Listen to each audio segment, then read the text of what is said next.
Bonjour, c'est Margot. Aujourd'hui, nous sommes mercredi 27 décembre 2023. Donc, une vidéo pour... eh bien, on va regarder un petit peu, on va tâter un peu la température dans la population française, à savoir quel est l'état d'éveil euh, de nos concitoyens pour affronter certaines vérités. Alors, je m'explique. Quand j'ai fait la vidéo sur la loi immigration, alors l'immense majorité des gens étaient d'accord avec ce que je disais, en gros.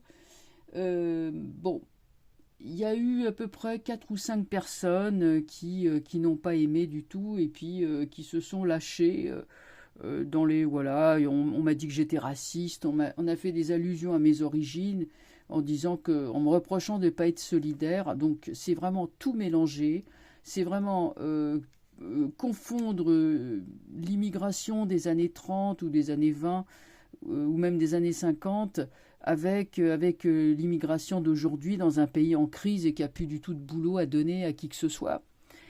Voilà, donc c'était des questions que je me posais, mais en fait, je me suis aperçu qu'il y avait assez vite une dérive de la part de certaines personnes qui sont sans doute membres de certains partis politiques. Mais je ne sais pas, je sais pas si c'est oui ou non, hein, mais en tout cas, des personnes qui montent très vite sur leurs grands chevaux. Donc c'était pas du tout le but de ma vidéo de faire un truc qui aurait été raciste, parce que je suis pas raciste. Franchement, je me considère absolument pas comme ça. Mais enfin, je me dis quand même que le temps du débat est terminé et que les gens ont l'air de se radicaliser dans leur coin et de devenir très vite, monter très vite sur leurs grands chevaux dès qu'on contrarie leurs croyances. Bon, de toute façon, c'est pas ça qui va m'amener à me censurer. Quand j'aurai un truc à dire, eh ben, je vais le dire et puis c'est tout. Alors, puisqu'on en est là, je vais regarder tout de suite l'avenir de certains partis politiques. Je vais pas trop nommer les choses parce que c'est évidemment, vous savez qu'il faut qu'on fasse attention. Mais il y a des gens qui sont restés sur des logiciels, sur des idées qui datent, qui commencent à dater un peu et qui sont pas du tout en prise avec la réalité. Alors ça, c'est les gens du gouvernement sont spécialistes pour ça, hein, c'est-à-dire nous faire la morale le doigt levé pour tout et à propos de tout et n'importe quoi. Hein, ça s'appelle le wokisme. Alors bon ben voilà, sous prétexte que ceci ou que cela, on nous fait la morale et puis c'est extrêmement punitif.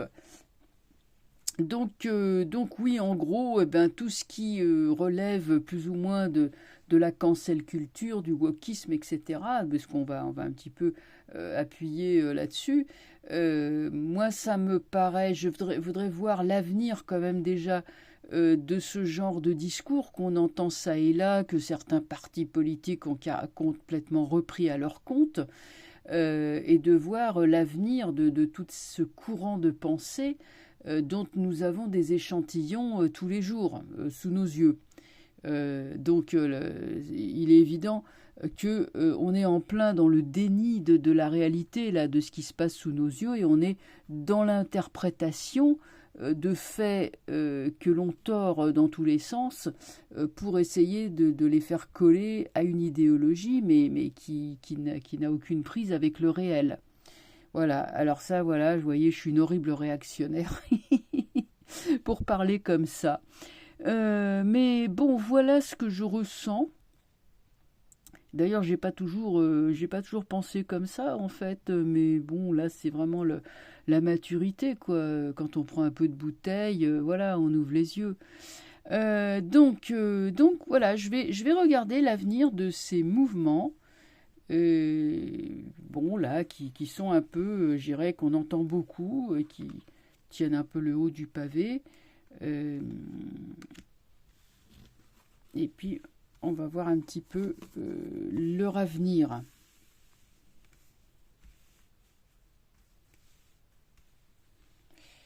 Alors, qu'est-ce qu'on a? Bon, Je suis désolée de le dire, mais les mouvements dits de wokisme ou de cancel culture ne sont pas des mouvements sympathiques. Ce sont des mouvements de division. Ce sont des mouvements qui sont quand même qui ont des intérêts pas très sympathiques. Et le fait qu'on ait quand même des enfants qui soient ligotés à un personnage particulièrement antipathique et qui soit attaché. Bon, alors là, j'ai mis les pastilles, on ne le voit pas forcément, mais il y a une corde qui se rattache là à un anneau. Donc ces deux personnages-là sont enchaînés. Ils sont petits, on peut supposer que c'est des enfants. Et là, nous avons un personnage qui est ce qu'on appelle hermaphrodite. Mais bon, déjà quand une carte comme ça sort sur un mouvement politique ou un courant de pensée plus exactement, ça donne quand même très vite la teneur, la réelle nature de ce mouvement politique. J'ai presque envie de dire que la seule carte là nous suffit. Mais on va continuer. Route fortune. Alors, oui, ça va, ça vient. C'est-à-dire que il y a aussi un effet de mode ou d'instabilité. En ce moment, c'est très à la mode de penser que bon, on veut, c'est une espèce de singerie en fait de pouvoir qui est là.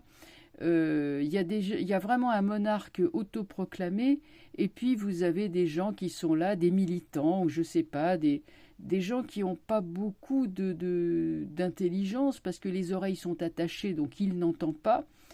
Et lui, il a l'air quand même assez malheureux, déprimé, parce qu'il plonge. Mais même celui qui monte en haut, il me paraît quand même être une sorte de fanatique, tandis que celui qui tombe là en disgrâce, il est malheureux. Hein. Alors il remontera à la surface, mais tout ça pour dire que une idée en chasse l'autre et une idée sans intérêt, en fait, en chasse l'autre. C'est une espèce de succession comme une roue, oui, qui tourne, de modes. Voilà, c'est les modes. Alors on va être pour ceci et puis encore pour cela. Bon, je ne vais pas vous dresser le catalogue, c'est pas la peine, ça serait fastidieux. Mais voyez un peu l'instabilité parce que ça ne repose sur rien de réel, de rien de solide. Et le caractère quand même, je dirais, malin, mais vous voyez dans quel sens je veux dire, de la nature de ce mouvement. En pensée, c'est le chariot. Hein. On veut vraiment imposer ça par la force. Hein. Voilà, il y a de la violence. Hein. Chariot diable. Il y a de la violence. On veut absolument faire rentrer dans le crâne des gens que voilà, que leurs idées sont les bonnes. Ça s'appelle, oui, enfin, c'est marrant parce que ça a existé. C'était en 25 ou dans les années 25. Quand il y avait là, ça se battait beaucoup en Allemagne à l'époque. Donc il y avait Hitler hein, qui poussait avec son national-socialisme, qui poussait à la roue justement pour conquérir le pouvoir. Et il se trouve qu'il y avait aussi une sorte de nouvelles idéologies qui étaient là. Bon, bien sûr, les théories ariennes, de la race pure, toutes ces choses-là. Mais il y avait aussi un type qui s'appelait Hörbiger, je crois que je vous en ai déjà parlé. Il avait des théories cosmogoniques, hein, c'est-à-dire il disait que la Terre, il y avait deux théories en fait qui coexistaient. Il y avait la théorie de la Terre creuse, à savoir que la Terre était creuse et que nous on vivait en fait à l'intérieur de la Terre et que le ciel bleu était une illusion, était de la gaz, était du gaz, un gaz bleu, mais qu'en vérité on était à l'intérieur d'une Terre, enfin d'une sphère. Alors ça c'était une première théorie et puis parallèlement il y en avait une deuxième qui existait, c'est que l'univers c'était de la glace et que seule la Terre n'était pas encore complètement glacée, sinon tout le reste c'était que de la glace, quoi. C'était une espèce de vaste iceberg. Bon, voilà, et donc ça prenait ces deux théories prenait l'assaut de l'université allemande, à savoir que l'Allemagne, c'était le pays du Herr Docteur et du Herr Professeur, c'est-à-dire que l'université allemande était quelque chose de très très respecté, le pays vraiment du rationalisme scientifique, hein, avec la France. Mais chez les Allemands, on voyait arriver ces gens qui imposaient leurs croyances à corps et à cri, hein. Donc c'est pour ça que ça me fait un peu penser à cette histoire, vous voyez, bon, ces grandes théories là qui en fait le but c'est la conquête du pouvoir et notamment du pouvoir intellectuel. Alors, il y a des femmes, mais ces femmes-là ont la tête à l'envers, malheureusement. S'il y en a une, oui, il y a toujours la même, hein, bien sûr, il y a Ursule de la Layette. Mais on va utiliser en fait des mouvements tout à fait honorables, tout à fait légitimes, et on va les pervertir dans des trucs qui sont qui n'ont plus rien à voir. C'est ce qui constitue la perversion de ce système. Donc, la justice renversée, alors ça va aller tellement loin qu'il va y avoir des procès. Il va y avoir encore une fois des procès, ça va aller trop loin et là on va faire intervenir directement la justice. Parce que ça va se mettre hors la loi. À un moment donné, ça va être privation de liberté, etc. Donc du coup ces mouvements-là vont commencer à hésiter, à faire machine arrière, à ne plus savoir que faire. C'est un peu comme si avec Le Monde, ils disaient ouais, on fait amende honorable, ouais, excusez-nous, mais bon, en même temps avec Le Monde, il y a vraiment une visée mondialiste, hein. Le monde, c'est le monde, hein. C'est-à-dire c'est les quatre coins de la terre. Et c'est vraiment l'idée de porter la parole nouvelle, hein, la novlangue, aux quatre coins de la terre. On est toujours dans l'idée de la conquête du pouvoir, mais on ne sait plus comment faire, parce que concrètement, vous avez d'abord des actions en justice face à la malignité en fait du personnage. Il y a quand même quelques petits scandales qui sont derrière, hein, moi je vous le dis, hein. Et d'autre part, la roue de fortune, bon, on voit la faiblesse et le manque de légitimité de ces mouvements-là, entraînant quand même une hésitation. Et finalement, le pape va siffler la fin de la partie. Ça, celui-là, on l'écoute. Et lui, il n'est pas dans ces mouvements-là, wokisme, cancel culture et tout ça. Lui va mettre tout le monde d'accord en disant bon, allez, on arrête avec ça, on siffle la fin de la partie. Enfin, il y a l'apparition de quelqu'un qui va siffler, oui, voilà, la fin de la partie, c'est vraiment ça. Et la force va faire appel finalement au bon sens, va faire appel au courage, va faire appel, va dire si vous voulez vous battre, battez-vous pour des choses sérieuses. Il y a vraiment des choses sérieuses à mener, des combats sérieux à mener dans le monde, et là vos ardeurs belliqueuses seront les bienvenues dans un militantisme digne de ce nom, mais pas ces trucs complètement débiles. Un peu comme si la justice, bien que renversée, était en train de dire maintenant on arrête tout ça parce que on veut pas être privé les gens de liberté, et que le pape dit oui, maintenant c'est lui l'agent, hein, c'est lui qui vient, hein, à la suite de la justice. Alors, bon, qui sait, est-ce que ça peut être un autre courant de pensée qui va se lever et dire non, stop, et qui va finalement l'emporter sur cela. Vous voyez, bon, en tout cas, moi je vois quand même, hein, une désintégration quand même de la pensée, parce que je sais pas si je l'ai dit, mais il y a encore, je sais pas moi.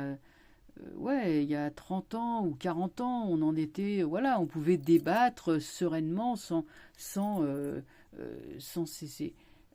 lancer tous ces anathèmes, se sentir complètement. Enfin, je sais pas, on dirait que les gens, ils sont prêts à en venir aux mains dès qu'on pense pas comme eux, dès que, et à accuser les uns. Enfin, je sais pas, c'est la guerre, hein. C'est une façon de faire la guerre, de la discorde comme ça. Alors que c'est pas du tout le chemin qu'on doit suivre, absolument pas. Mais de toute façon, ce chemin, j'irais déviant, sera ramené, j'irais dans le droit chemin par le pape et la force. Hein, donc là, c'est quand même les deux cartes positives que l'on a. Du coup, le monde et le chariot sont, si je puis dire, rectifiés et mis au pas. Finalement, les deux chevaux du chariot sont maîtrisés. Les velléités mondialistes sont calmées elles aussi. Et c'est plutôt en fait le pape qui va reprendre la main et dire non, allez maintenant stop. Et c'est le retour au bon sens, quoi. C'est le retour aux choses, à des valeurs qui sont saines, hein, parce qu'elles fonctionnent. Parce qu'elles fonctionnent et qu'elles assurent surtout la paix. Ces valeurs de paix et d'amour. Voilà. Hein, on est très loin d'être dans la paix et l'amour, là, avec toutes ces histoires. Hein. Bon, ben voilà, écoutez, j'espère que je me suis fait quand même assez clairement, j'irai comprendre, que ça a été clair, voilà. Mais franchement, vous savez, moi, je suis quelqu'un quand même de très, très posé, très nuancé. Je n'aime pas Fantomas, ça c'est clair. Mais j'ai l'impression quelquefois que c'est l'espèce de base minimum sur laquelle les gens sont d'accord. Voilà, et, voilà ce qu'on appelle le plus petit dénominateur commun, vous savez, en maths. Voilà. C'est-à-dire vraiment la base minimale quoi, d'accord. Hein. Bon, c'est triste, mais je voulais en fait surtout vérifier parce que si l'état de désintégration de la pensée allait se continuer longtemps comme ça, je dis pas que les woke ou il y a un mouvement. Il y a un mouvement de désintégration de la pensée qui va avec la désintégration des valeurs. Et je ne crois pas qu'il y a des gens, il y a les gens qui sont en toute bonne foi, qui sont, voilà, je sais pas moi, qui sont dans le wokisme ou la cancel culture, en toute bonne foi, qui pensent qu'ils veulent que le monde va être meilleur en rasant tout, en détruisant tout. Mais non, pas du tout. Détruire, c'est jamais, faut jamais détruire. Faut préserver, maintenir ce qu'il y a. Améliorer ce qui doit être amélioré, mais surtout pas tout raser, sinon c'est fini. Il n'y a plus rien là. C'est-à-dire, il faut préserver au contraire. Voilà. Bon, enfin ça c'est ma façon de voir les choses. Il ne faut pas créer des conflits, des polémiques, c'est ce qu'ils veulent de toute façon. Alors voilà. Bon, voilà. Ceci étant dit, écoutez, je vous souhaite une excellente soirée et puis à bientôt donc pour de nouvelles vidéos. Allez, bonne soirée, au revoir.